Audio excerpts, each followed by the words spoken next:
June 5, 1944. The coast of Normandy is quiet.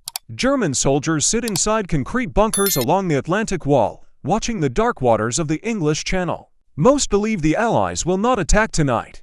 The weather is terrible. Strong winds crash waves against the shoreline, and thick clouds cover the sky. German commanders believe that if the Allies invade France, they will strike near Pas-de-Calais, the shortest route across the Channel. Normandy is considered unlikely, but out in the darkness, something enormous is moving. More than 5,000 Allied ships and 150,000 soldiers are crossing the sea. Within hours, the largest amphibious invasion in history will begin. The operation is called Operation Overlord. For the German soldiers defending Normandy, the nightmare is about to begin. Germany believed the coast of Western Europe was heavily fortified. The massive defensive system known as the Atlantic Wall stretched for thousands of kilometers. It had been ordered by Adolf Hitler to prevent an Allied invasion. Concrete bunkers covered the coastline. Heavy artillery batteries pointed toward the sea. Minefields, barbed wire, and steel obstacles filled the beaches. German commanders believed these defenses would make any landing nearly impossible. But one man was not convinced. Field Marshal Erwin Rommel, who commanded German defenses in northern France, understood the real danger. Rommel believed the invasion had to be stopped on the beaches. If Allied troops managed to break through the coastal defenses, Germany might never push them back into the sea. So Rommel ordered thousands of additional obstacles placed along the beaches. But Germany had a serious problem. There were not enough experienced troops to defend the entire coastline. Many units were made up of older soldiers or foreign conscripts.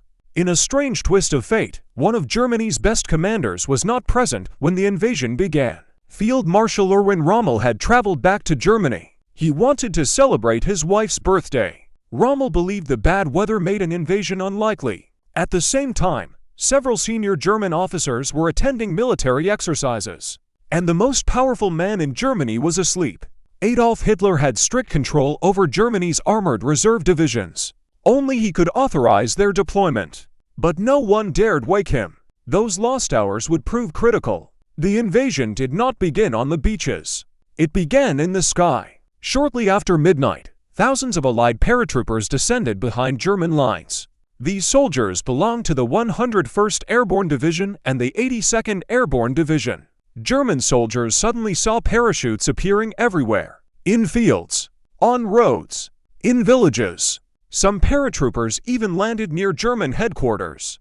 At first, German officers believed these were small commando raids. But as more and more paratroopers appeared, it became clear something much larger was happening. Roads were blocked. Bridges were captured. Communication lines were cut. And German commanders began to realize this was not a raid.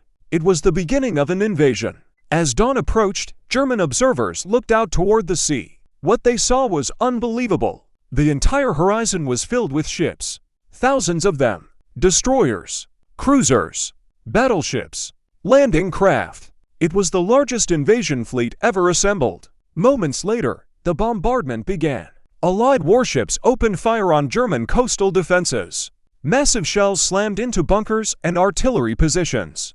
The ground shook with explosions. German soldiers realized they were facing something far greater than they had imagined. One German officer later wrote, "The sea was completely covered with ships. It looked as if the ocean itself had turned into a fleet." When the first landing craft approached the beaches, the battle truly began. One of the most brutal fighting zones was Omaha Beach. German machine guns opened devastating fire. From their elevated bunkers, German defenders had a clear view of the shoreline. The powerful MG-42 machine guns tore through the first waves of American soldiers. Many landing craft were destroyed before they even reached the sand. The beach quickly became chaos. Explosions, smoke, hundreds of soldiers pinned down by gunfire. Some German defenders believed the invasion might fail. But the Allies kept coming. Wave after wave of soldiers continued landing. And slowly, the balance began to shift. Even as the fighting raged, German high command remained uncertain. Was this the main invasion? Or just a diversion?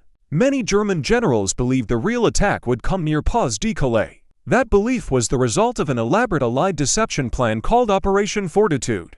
The Allies created an entire fake army. Inflatable tanks, Fake aircraft. False radio signals.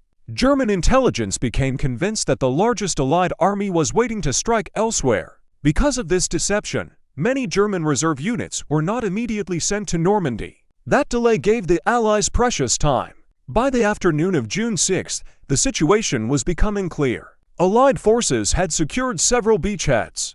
More soldiers, tanks, and artillery were landing every hour. German counterattacks were too slow. Allied aircraft controlled the skies, and German reinforcements struggled to reach the battlefield. For many German soldiers, the realization slowly began to sink in. This invasion might succeed, and if it did, it could change the course of the entire war. The landings in Normandy would mark a turning point in the war in Western Europe. Over the following weeks, Allied forces expanded their foothold in France. German defenses slowly collapsed. Soon, France would be liberated, and Germany would face a war on two massive fronts. For the soldiers defending Normandy, June 6, 1944 was the day everything changed. History would remember it as Normandy landings, the day the tide of war turned.